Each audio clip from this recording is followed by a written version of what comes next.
Hey, what's up, guys? Welcome to Knockers on the Bottom. I'm your host, Jay Mill. Jay Mill, if you like.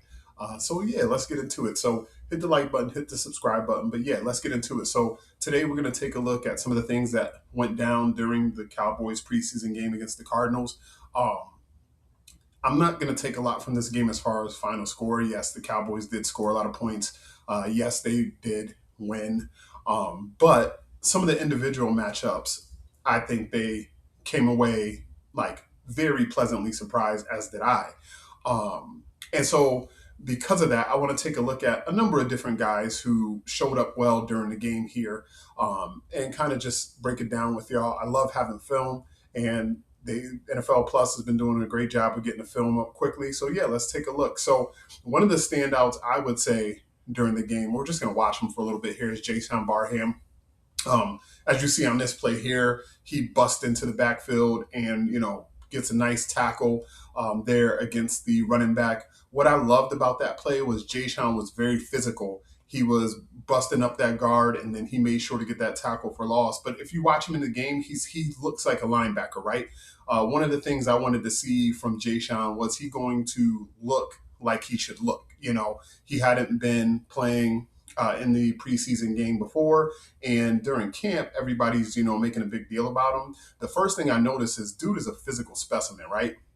And he's over here. Just look at that on that return there. He's making sure he's making the block. He's dropping into the proper area, and he looks physical. He looks physical. He looks big. He looks strong.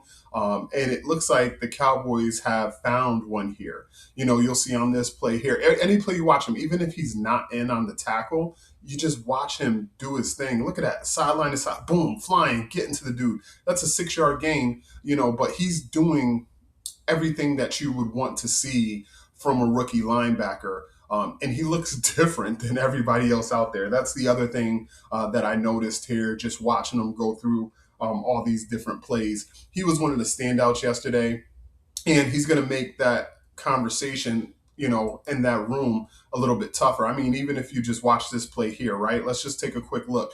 This is not a play where he made the tackle, right? But if you watch him, you're going to see the Cardinals. They got send a guy in motion. Boom, they snap the ball. Now, in the snap of the ball, he's very physical taking on that guard, right?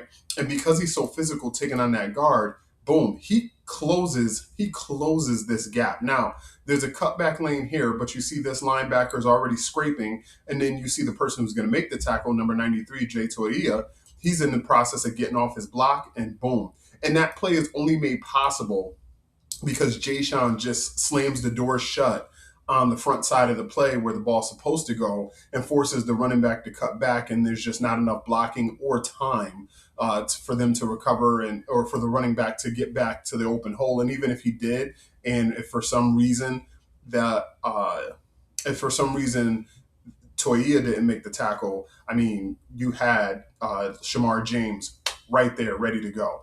So I was really impressed watching Barham just kind of be all over the field.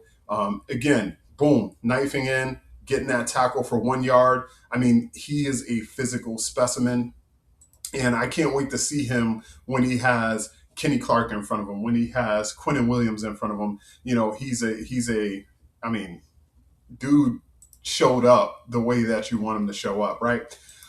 So the second guy I want to take a look at here, because he definitely made his money in the running game this week, as opposed to last week. We had some questions about what he was doing. Now all of a sudden, we see him making plays this week. And that's Jadon Blue. Now you see here on the first couple of snaps, I don't know what was wrong with his footing.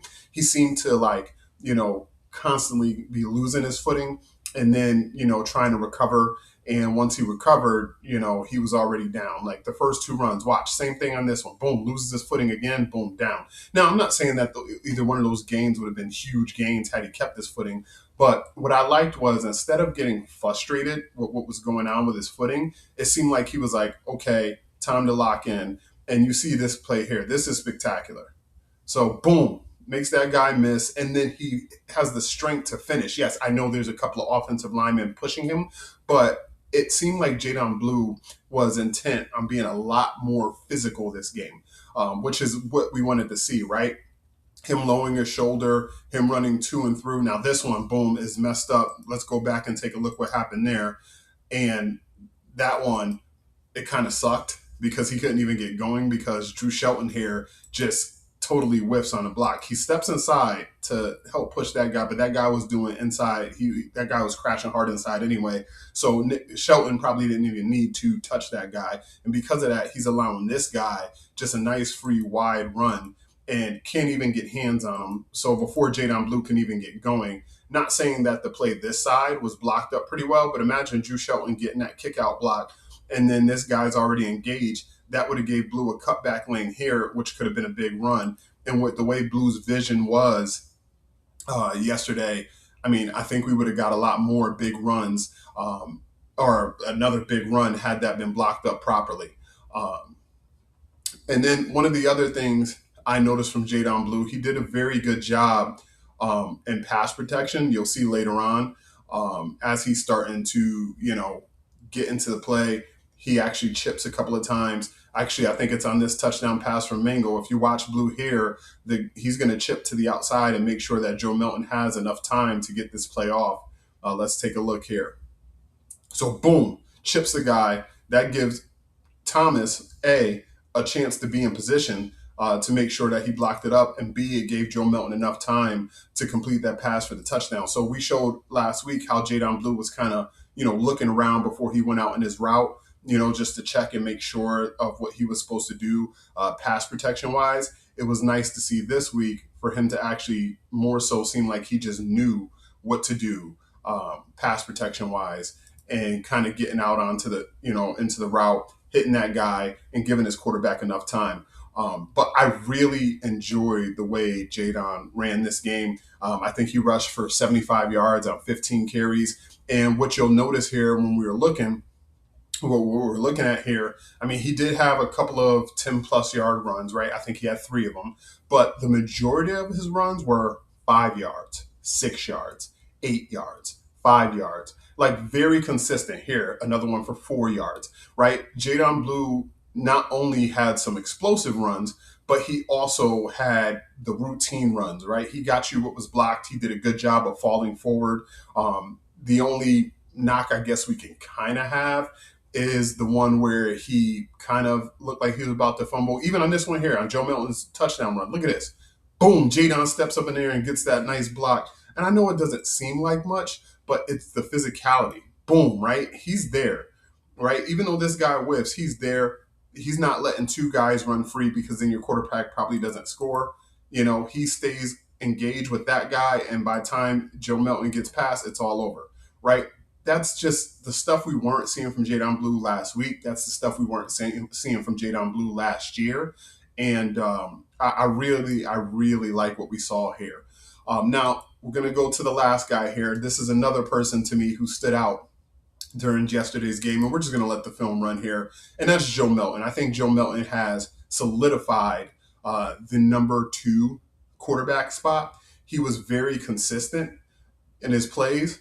He was very consistent in his timing, and that's kind of what we wanted to see from Joe Milton, right? We know on the deep pass he had to Mango for the touchdown that he can do that all day. That's his number one thing. That's his bread and butter. But here, like this one here, he puts it right on the outside, boom, right on the outside shoulder of Mango, or right on the back shoulder, I should say, but which still was the outside shoulder, but that's called a back shoulder. And I enjoyed that because he basically threw it to a safe spot where only Mingo could get it, but also wouldn't get him killed. Same thing here. Boom. Nice little routine plays. These are the plays that Joe Milton struggled with, staying in the pocket, making sure that you're reading, through all your progressions and then getting the ball out on time. This gives me hope. And I'm not saying that I want to see Joe Milton play booms, even Schoolmaker, right? Schoolmaker's making catches running down the field. This just gives me hope that if for some reason it was like Joe Milton had to come in for a half because, Dak tweaked his ankle or something, and he had to come in for a half and finish the game, that the game plan wouldn't just fall apart, right? I mean, boom, Joe Milton is, even the ones that are dropped, because Kuntz had a couple of drops early, but it wasn't because Joe Milton put it in a bad place, and it wasn't because Joe Milton was inaccurate. He was accurate, and he was accurate pretty much all night long. And honestly, when he came in the game last week, he was also pretty accurate. But this also gives you hope that he's taking things from the classroom to the field, right? They've been coaching up his footwork. They've been coaching up his touch because Joe Milton, of course, has a rocket of an arm. And sometimes he has a tendency to rely on that rocket even when he doesn't need to.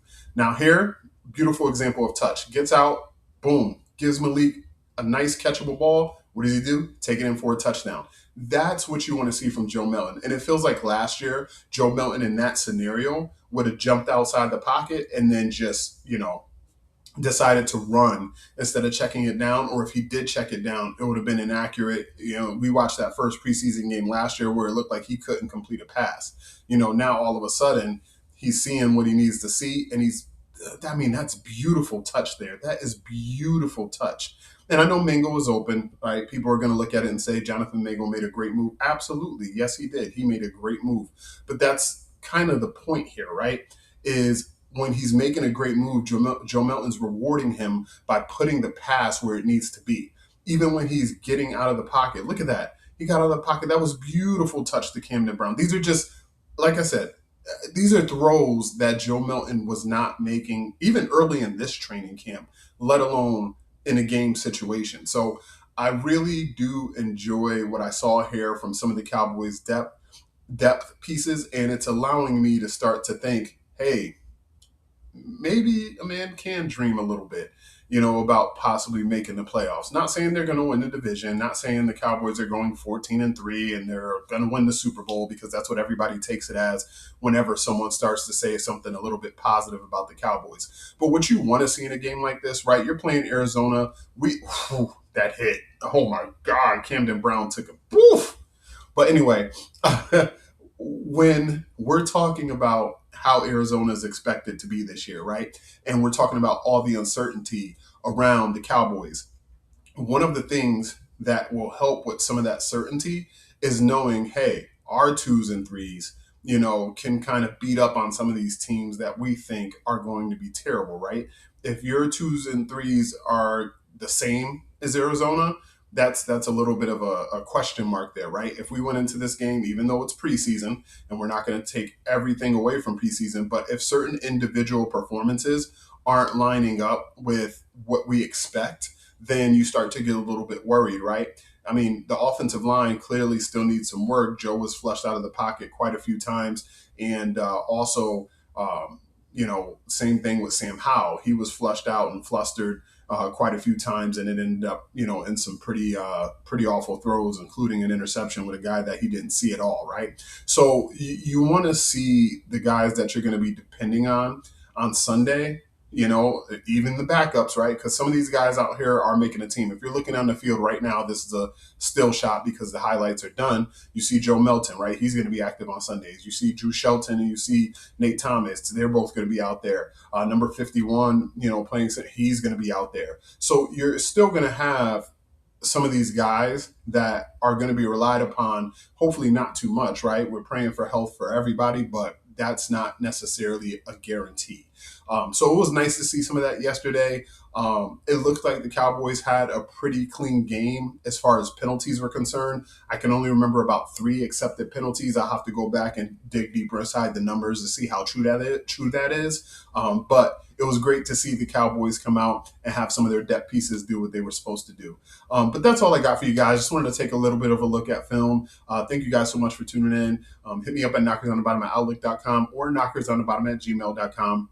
Any questions, any comments you have, hit the like button, hit the subscribe button, leave comments below. But yeah, until next time, love you guys. I'm your host, J Mill if you like. This has been Knockers on the Bottom. Peace.